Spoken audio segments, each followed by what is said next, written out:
because I wanted to put him down here, but basically.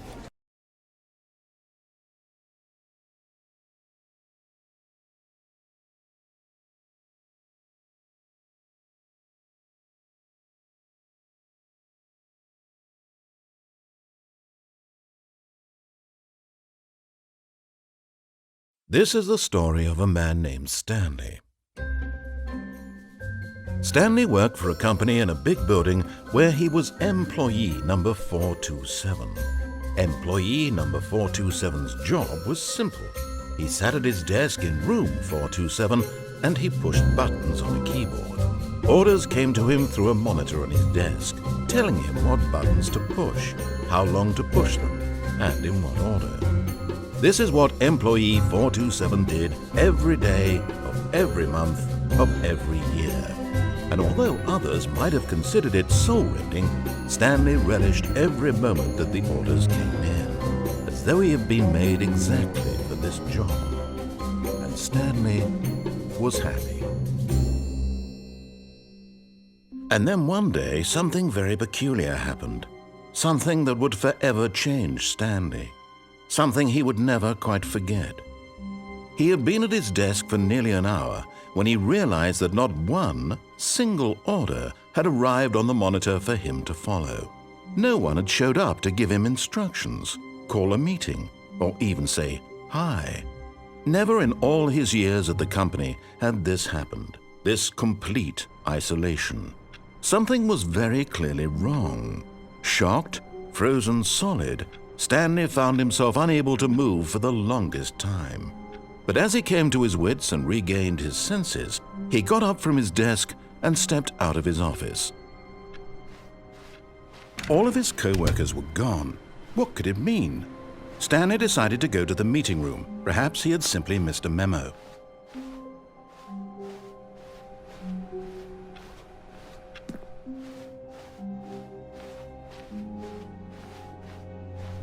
When Stanley came to a set of 2 open doors, he entered the door on his left.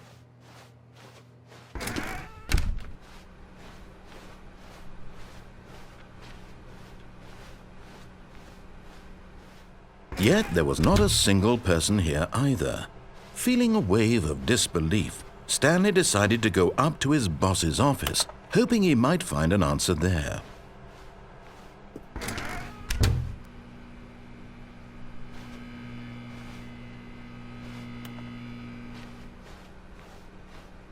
Coming to a staircase, Stanley walked upstairs to his boss's office.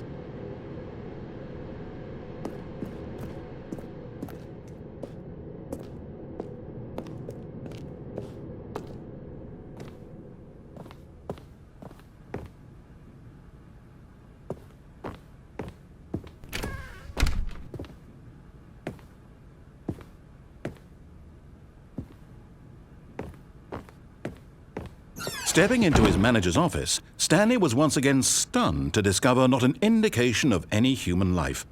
Shocked, unraveled, Stanley wondered in disbelief who orchestrated this, what dark secret was being held from him. What he could not have known was that the keypad behind the boss's desk guarded the terrible truth that his boss had been keeping from him. And so the boss had assigned it an extra secret PIN number, 2845. But of course, Stanley couldn't possibly have known this.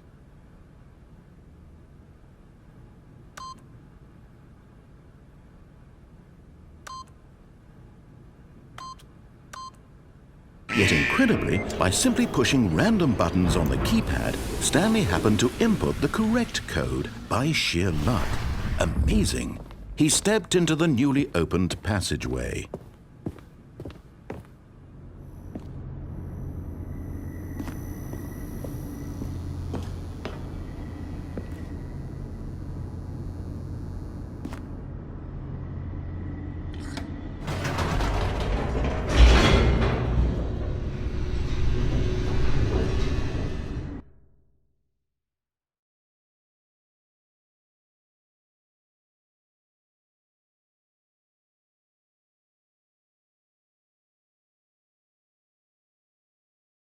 Descending deeper into the building, Stanley realized he felt a bit peculiar.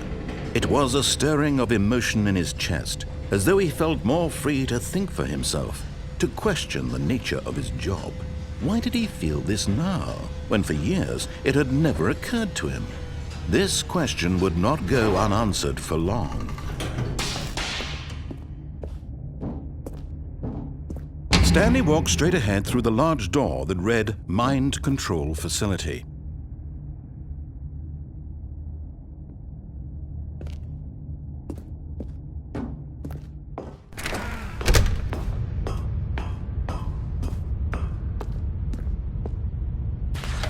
The lights rose on an enormous room packed with television screens. What horrible secret did this place hold? Stanley thought to himself. Did he have the strength to find out?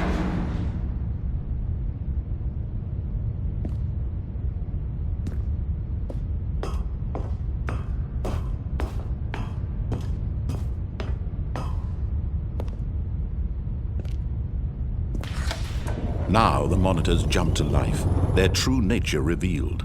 Each bore the number of an employee in the building, Stanley's co-workers. The lives of so many individuals reduced to images on a screen, and Stanley, one of them, eternally monitored in this place where freedom meant nothing.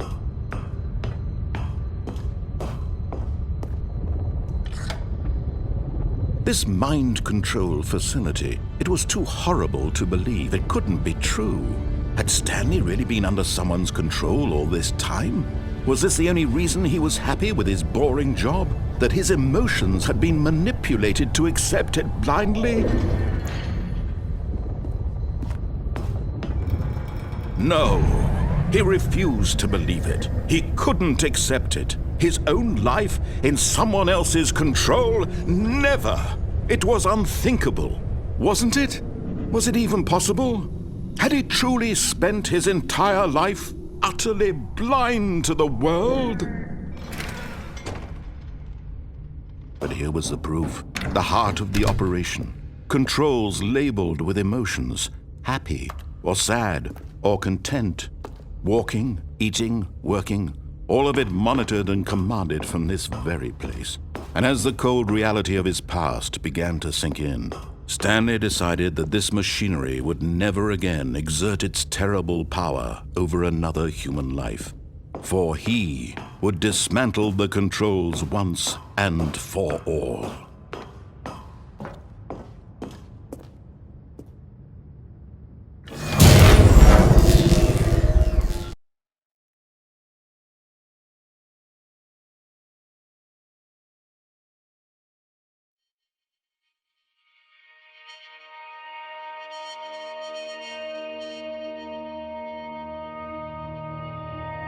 Blackness, and a rising chill of uncertainty. Was it over? Yes! He had won! He had defeated the machine, unshackled himself from someone else's command. Freedom was mere moments away. And yet, even as the immense door slowly opened, Stanley reflected on how many puzzles still lay unsolved. Where had his co-workers gone? How had he been freed from the machine's grasp? What other mysteries did this strange building hold? But as sunlight streamed into the chamber, he realized none of this mattered to him, for it was not knowledge or even power that he had been seeking, but happiness. Perhaps his goal had not been to understand, but to let go. No longer would anyone tell him where to go, what to do, or how to feel. Whatever life he lives, it will be his. And that was all he needed to know. It was perhaps the only thing worth knowing. Stanley stepped through the open door.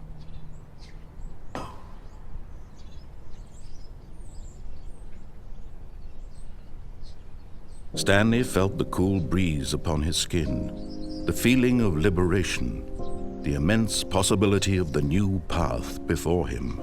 This was exactly the way, right now, that things were meant to happen. And Stanley was happy.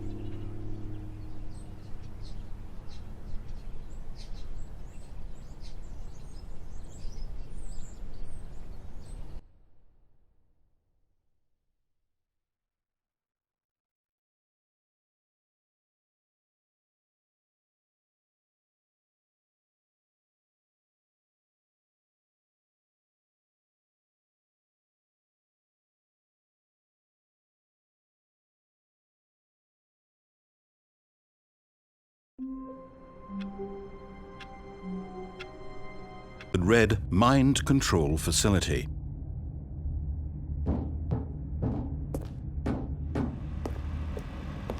Although this passageway had the word escape written on it, the truth was that at the end of this hall, Stanley would meet his violent death. The door behind him was not shut. Stanley still had every opportunity to turn around and get back on track. At this point, Stanley was making a conscious, concerted effort to walk forward and willingly confront his death.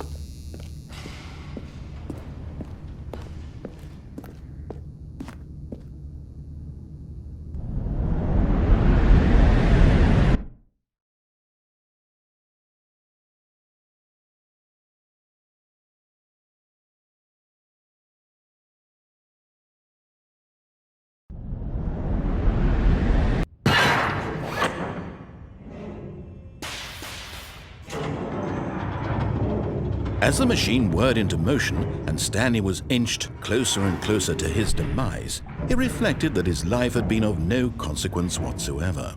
Stanley can't see the bigger picture. He doesn't know the real story, trapped forever in his narrow vision of what this world is. Perhaps his death was of no great loss, like plucking the eyeballs from a blind man. And so he resigned and willingly accepted this violent end to his brief and shallow life. Farewell, Stanley.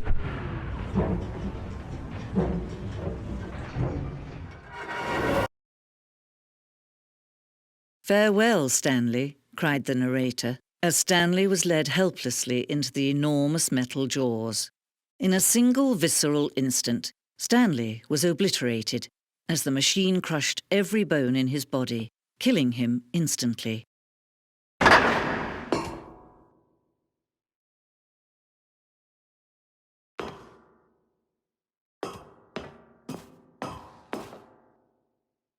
And yet it would be just a few minutes before Stanley would restart the game, back in his office, as alive as ever. What exactly did the narrator think he was going to accomplish? When every path you can walk has been created for you long in advance, death becomes meaningless, making life the same. Do you see now? Do you see that Stanley was already dead from the moment he hit start?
Stanley pushed. You'll probably spend the next hour trying to solve it. Here, I'm just going to make this easy on you. He walked over the bridge. Stanley stood on the...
Oh, look at these two. How they wish to destroy one another.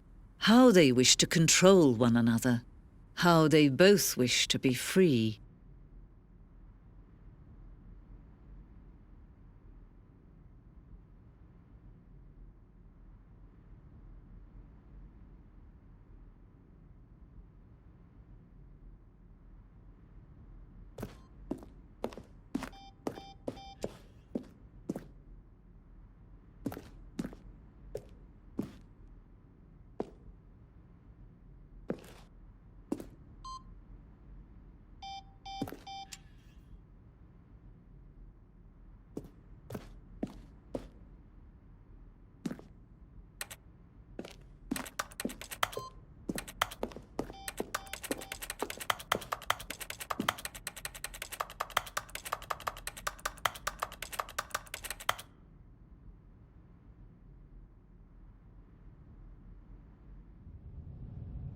Can you see?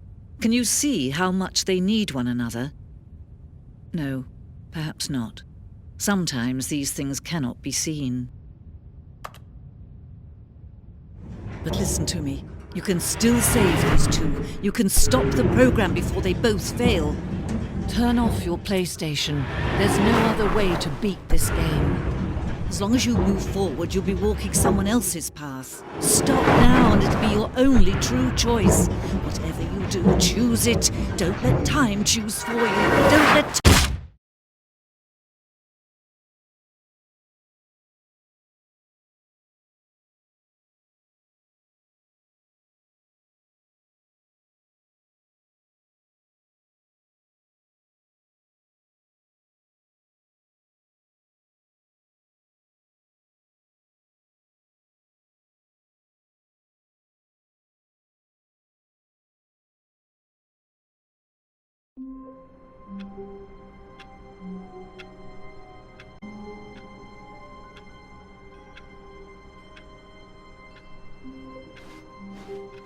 All of his co-workers were gone.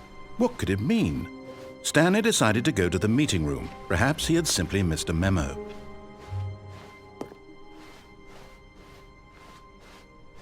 When Stanley came to a set of two open... This was not the correct way to the meeting room, and Stanley knew it perfectly well.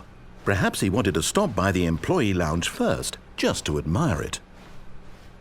Ah, yes, truly a room worth admiring. But eager to get back to business, Stanley took the first open door on his left.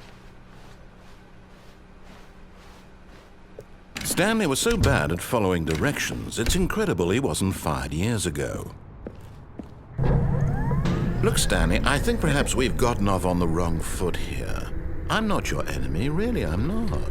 I realize that investing your trust in someone else can be difficult, but the fact is that the story has been about nothing but you all this time. There's someone you've been neglecting, Stanley. Someone you've forgotten about. Please, stop trying to make every decision by yourself. Now, I'm not asking for me, I'm asking for her. This is it, Stanley. Your chance to redeem yourself, to put your work aside, to let her back into your life. She's been waiting.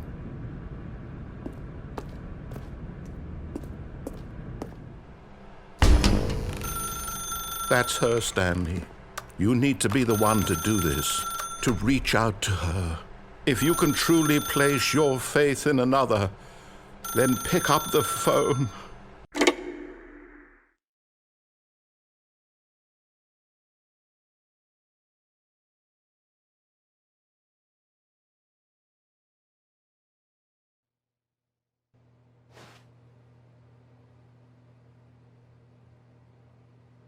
Oh, Stanley, is that you? Hold on, sweetie. Sorry to keep you waiting. I'm just pulling the bread out of the oven. All right. Okay, there we go. All right, now, I want you to come in and tell me all about your day. Gotcha! Oh, come on. Did you actually think you had a loving wife who'd want to commit their life to you? I'm trying to make a point here, Stanley. I'm trying to get you to see something. Come inside. Let me show you what's really going on here. Sorry, but you're in my story now.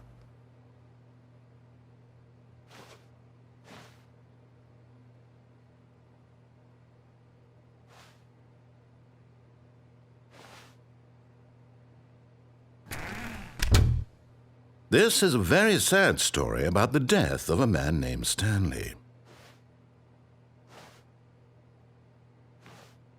Stanley is quite a boring fellow.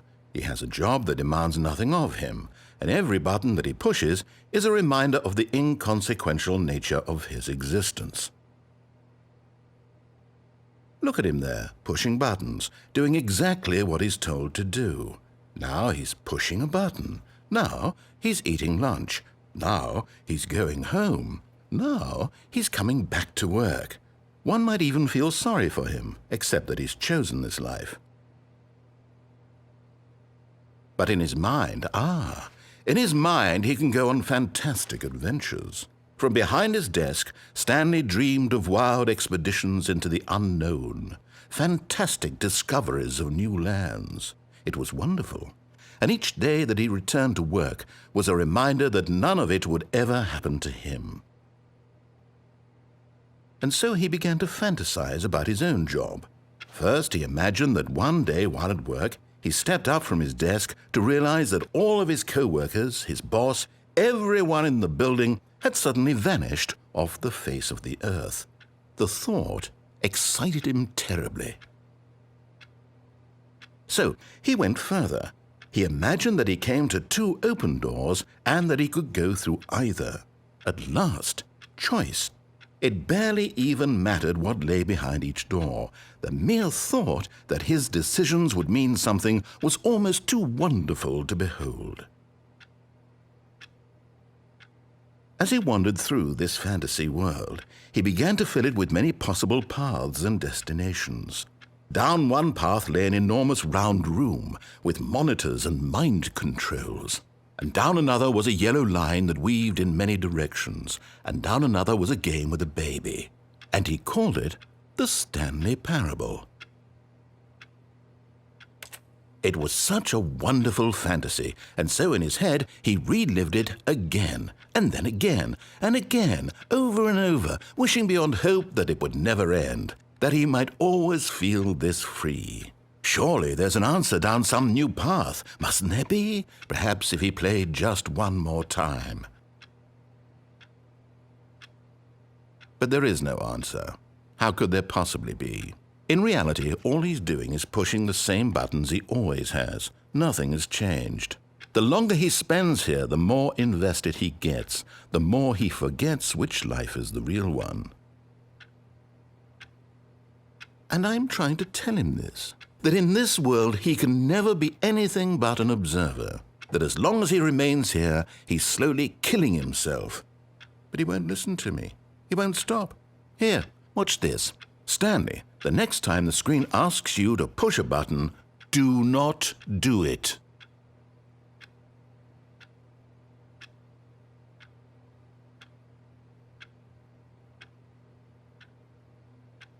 You see?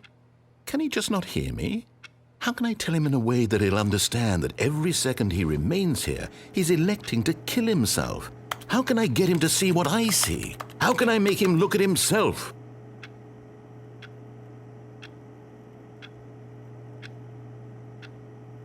I suppose I can't, not in the way I want him to. But I don't make the rules. I simply play to my intended purpose, the same as Stanley. We're not so different, I suppose.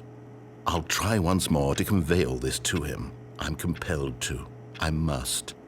Perhaps, well, maybe this time he'll see. Maybe this time. And I tried again, and Stanley pushed a button. And I tried again, and Stanley pushed a button. And I tried.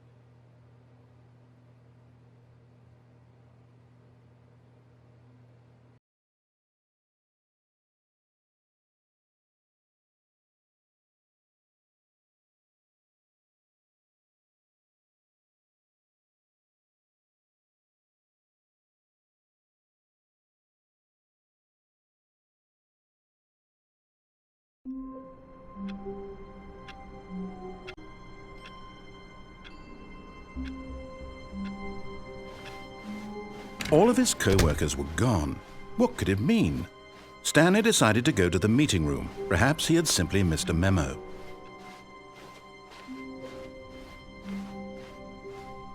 When Stanley came to a set of 2 open doors, he entered the door on his left. This was not the correct way to the meeting room, and Stanley knew it perfectly well.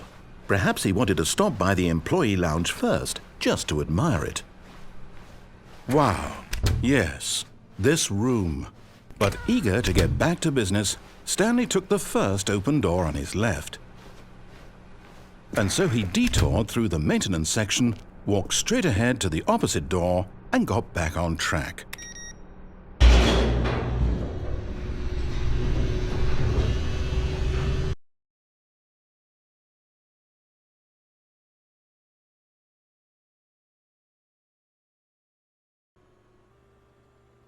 But Stanley didn't want to go back to the office. He wanted to wander about and get even further off track. So now in order to get back, he needed to go,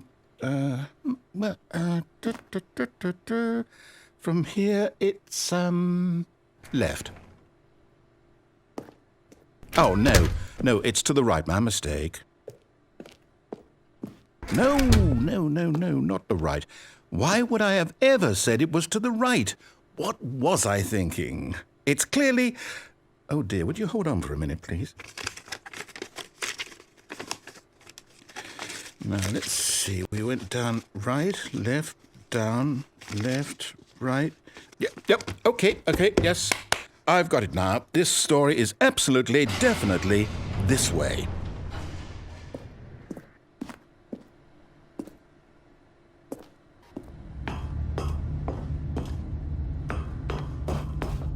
No. This isn't right at all. You're not supposed to be here yet. This is all a spoiler. Quick, Stanley, close your eyes. Okay. We just have to get back to, oh, who am I kidding? It's all rubbish now. The whole story completely unusable. How about, rather than waste my time trying to salvage this nonsense, we'll just restart the game from the beginning. And this time, suppose we don't wander so far off track, Okay, from the top.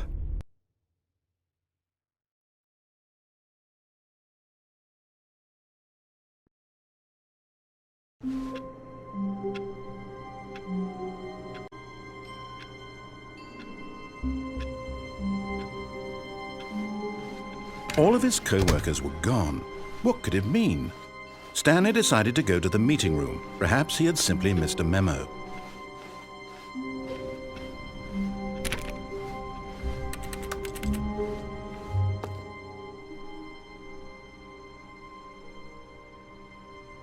When Stanley... Wait, what? No, I restarted. I swear I definitely restarted the game over, completely fresh. Everything should be... Or did something change? Stanley, did you change anything when we were back in that room with all the monitors? Did you move the story somewhere or... Hold on.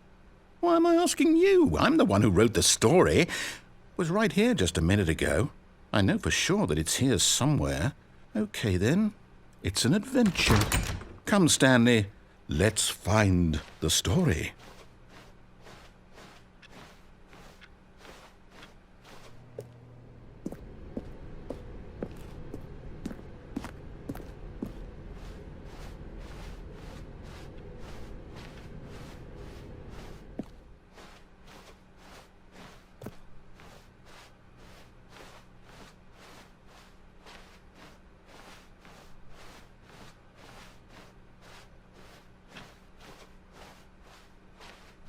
I'll say it. This is the worst adventure I've ever been on. I can promise you there definitely was a story here before. Do we need to restart the game again? Well, I find it unlikely that we'll ever progress by starting over and over again, but it's got to be better than this. Okay, let's give it a shot. Why not?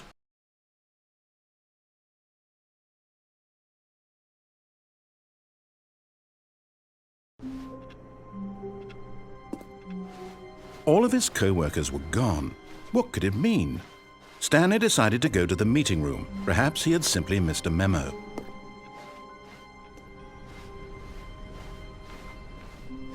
Okay, yep, it's worse. I might be remembering this wrong. It's possible the story is back where we just came from. Why don't we go back the other direction and see if we missed anything?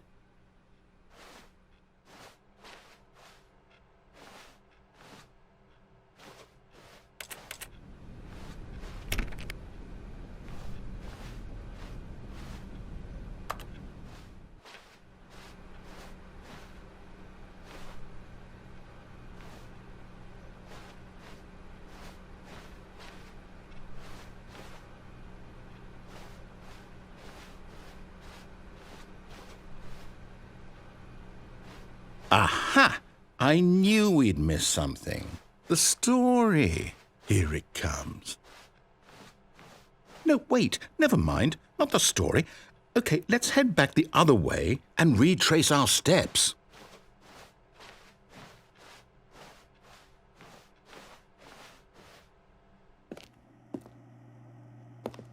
Now this... Well, I'll be honest, I don't recognize this place at all. Is this the story? I don't think so. I can't quite recall, but I believe my story took place in an office building. Is that correct? Do you remember, Stanley? Well, do you know what? Since I've completely forgotten what we were supposed to be doing, how about this? You win! Congratulations! I know you put in a lot of hard work, and it really paid off, so good job. Oh, no. No, I don't feel right about this at all. We both know you didn't put in any actual work for that win. Some people win fair and square, and this was not one of those situations. Okay, I'm getting weirded out by whatever this place is. I don't care what might happen this time. I have to restart.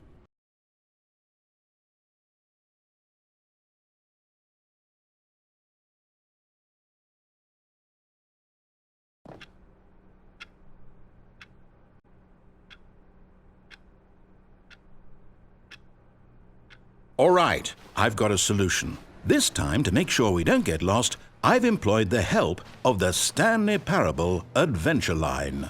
Just follow the line. How simple is that? You see, the line knows where the story is. It's over in this direction. Onward, Stanley, to destiny. Though, here's a thought. Wouldn't wherever we end up be our destination, even if there's no story there? Or to put it another way, is the story of no destination still a story? Simply by the act of moving forward, are we implying a journey such that a destination is inevitably conjured into being via the very manifestation of the nature of life itself? Whoa. Hang on. That got a bit weird back there. Well, I'd like to apologize. Not sure where I was going with all that. You know what? I think what we need right now is a bit of music to lighten the mood.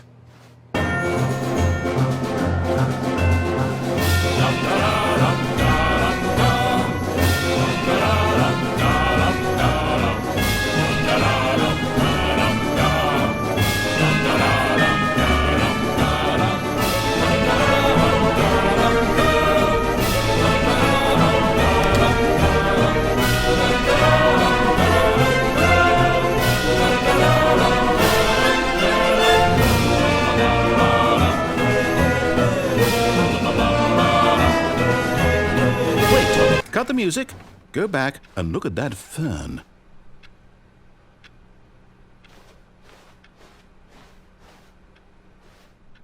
Stanley, this fern will be very important later in the story. Make sure you study it closely and remember it carefully. You won't want to miss anything.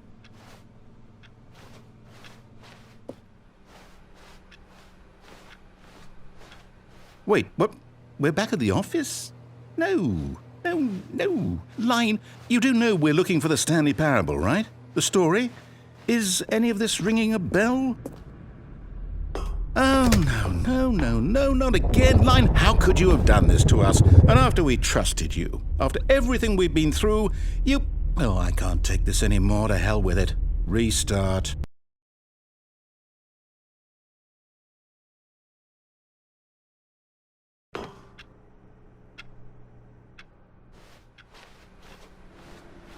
You know what, Stanley? I say forget the adventure line. What's it ever done for us? We're intelligent people, right?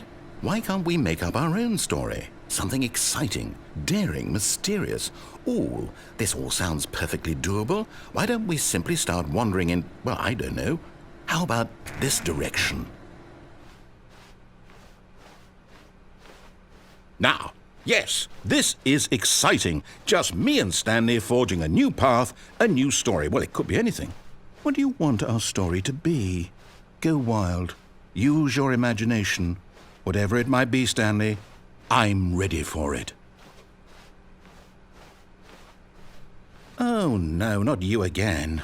Stanley, I'd also like to veto the line from having any role in our awesome new story. No lines or monitor rooms. Just don't acknowledge it, and we should be fine.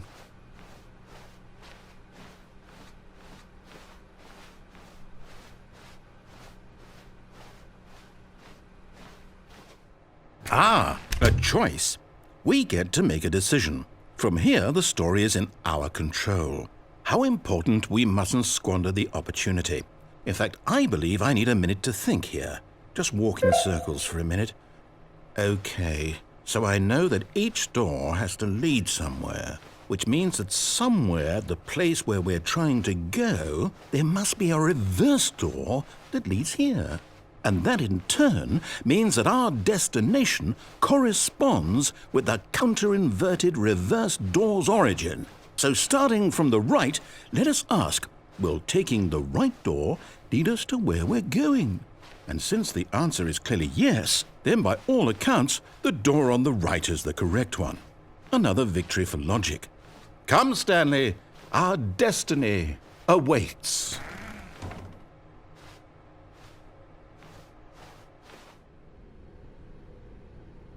Oh, hold up, what's this?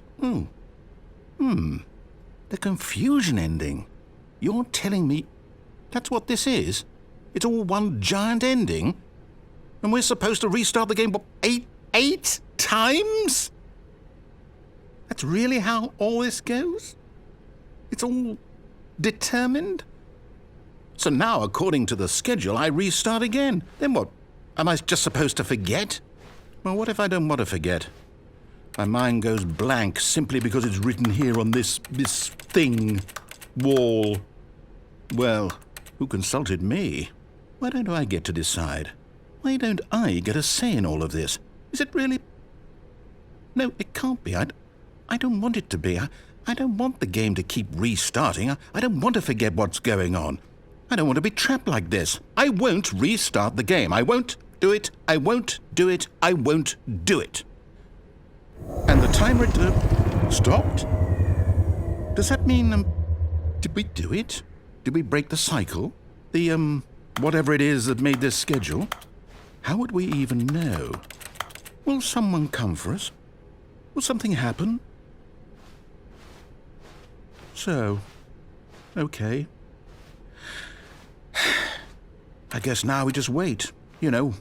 I suppose in some way that this is a kind of story, wouldn't you agree? I'm not quite sure if we're in the destination or the journey, though they're always saying that life is about the journey and not the destination, so I hope that's where we are right now. We'll find out, won't we? Eventually. Well, in the meantime, if you...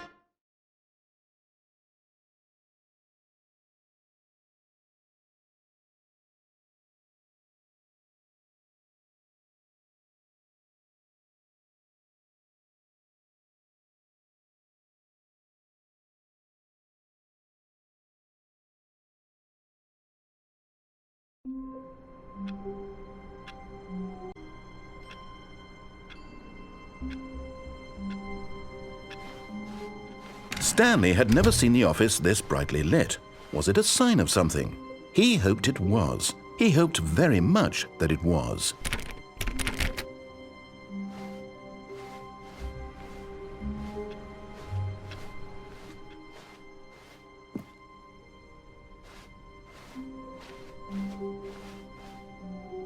When Stanley came to a set of 2 open doors, he entered the door on his left.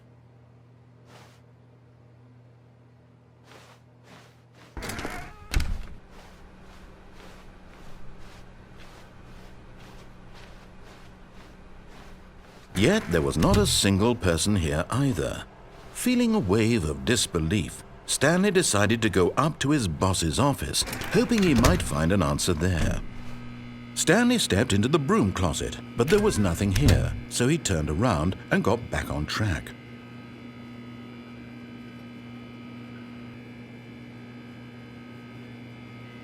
There was nothing here. No choice to make, no path to follow, just an empty broom closet. No reason to still be here.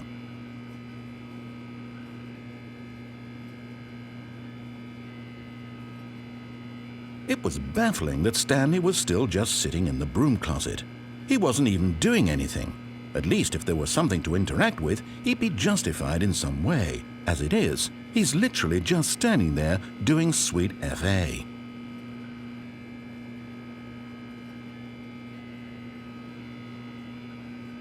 Are you really still in the broom closet? Standing around doing nothing? Why? Please offer me some explanation here. I'm genuinely confused.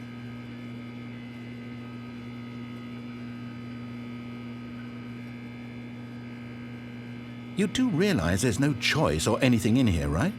If I'd said Stanley walked past the broom closet, at least you would have had a reason for exploring it to find out. But it didn't even occur to me because literally this closet is of absolutely no significance to the story whatsoever. I never would have thought to mention it.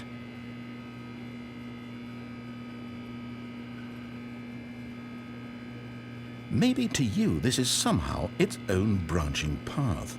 Maybe when you go talk about this with your friends you'll say, "Oh, did you get the broom closet ending? The broom closet ending was my favorite."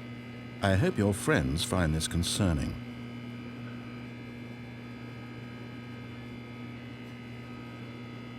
Stanley was fat and ugly and really stupid. He probably only got the job because of a family connection. That's how stupid he is. That or with drug money. Also, Stanley is addicted to drugs and hookers.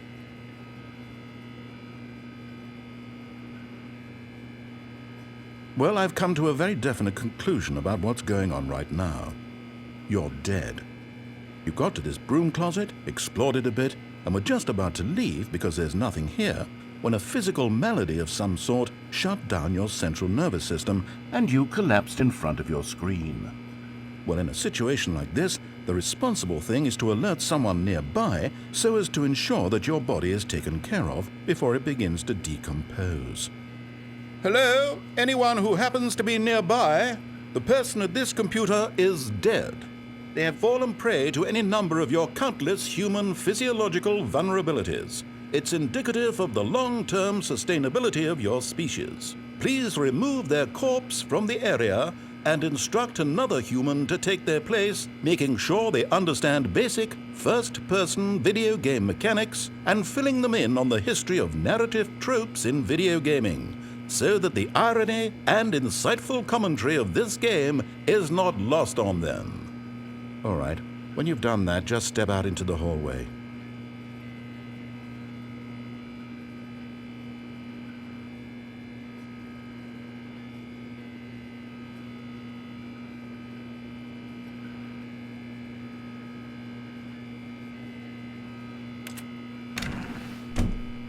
Ah, second player. It's good to have you on board. I guarantee you can't do any worse than the person who came before you. Coming to a staircase, Stanley walked upstairs to his boss's office.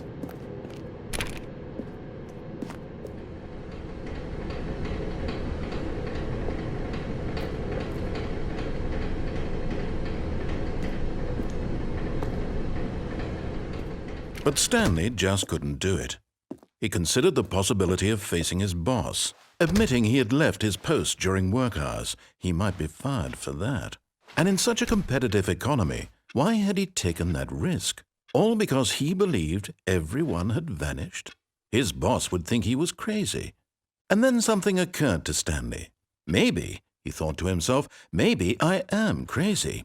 All of my co-workers blinking mysteriously out of existence in a single moment for no reason at all? None of it made any logical sense. And as Stanley pondered this, he began to make other strange observations. For example, why couldn't he see his feet when he looked down? Why did doors close automatically behind him wherever he went? And for that matter, these rooms were starting to look pretty familiar. Were they simply repeating? No, Stanley said to himself, this is all too strange. This can't be real. And at last, he came to the conclusion that had been on the tip of his tongue. He just hadn't found the words for it. "I'm dreaming!" he yelled. "This is all a dream." Oh, what a relief Stanley felt to have finally found an answer, an explanation. His co-workers weren't actually gone. He wasn't going to lose his job. He wasn't crazy after all. And he thought to himself, I suppose I'll wake up soon. I'll have to go back to my boring real-life job pushing buttons. I may as well enjoy this while I'm still lucid. So he imagined himself flying and began to gently float above the ground. Then he imagined himself soaring through space on a magical starfield, and it too appeared. It was so much fun, and Stanley marveled that he had still not woken up. How was he remaining so lucid? And then perhaps the strangest question of them all entered Stanley's head. One he was amazed he hadn't asked himself sooner. Why is there a voice in my head dictating everything that I'm doing and thinking? Now the voice was describing itself being considered by Stanley, who found it particularly strange. I'm dreaming about a voice describing me, thinking about how it's describing my thoughts, he thought.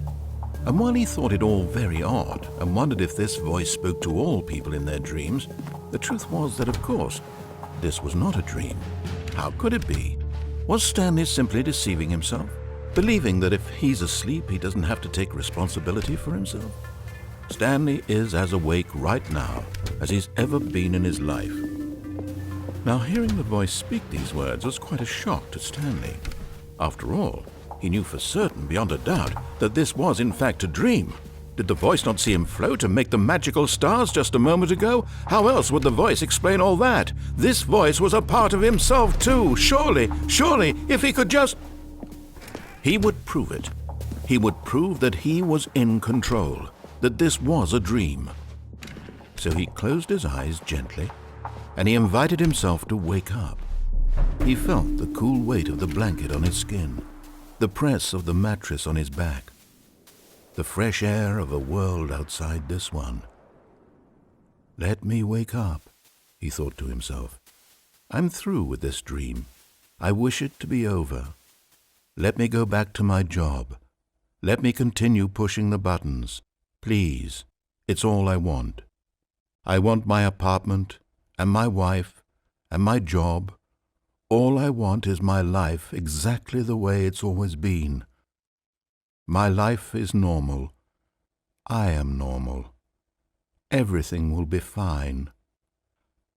I am okay.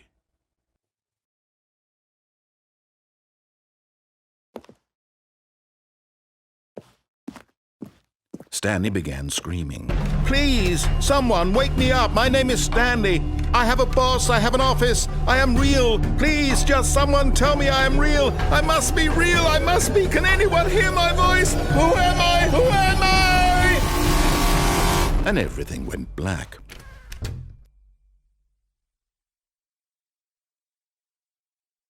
This is the story of a woman named Mariella. Mariella woke up on a day like any other. She arose, got dressed, gathered her belongings, and walked to her place of work. But on this particular day, her walk was interrupted by the body of a man who had stumbled through town talking and screaming to himself, and then collapsed dead on the sidewalk. And although she would soon turn to go call for an ambulance, for just a few brief moments she considered the strange man. He was obviously crazy. This much she knew. Everyone knows what crazy people look like. And in that moment, she thought to herself how lucky she was to be normal. I am sane. I am in control of my mind. I know what is real and what isn't. It was comforting to think this, and in a certain way, seeing this man made her feel better. But then she remembered the meeting she had scheduled for that day.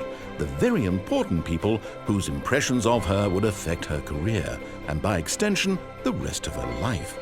She had no time for this, so it was only a moment that she stood there, staring down at the body. And then she turned and ran.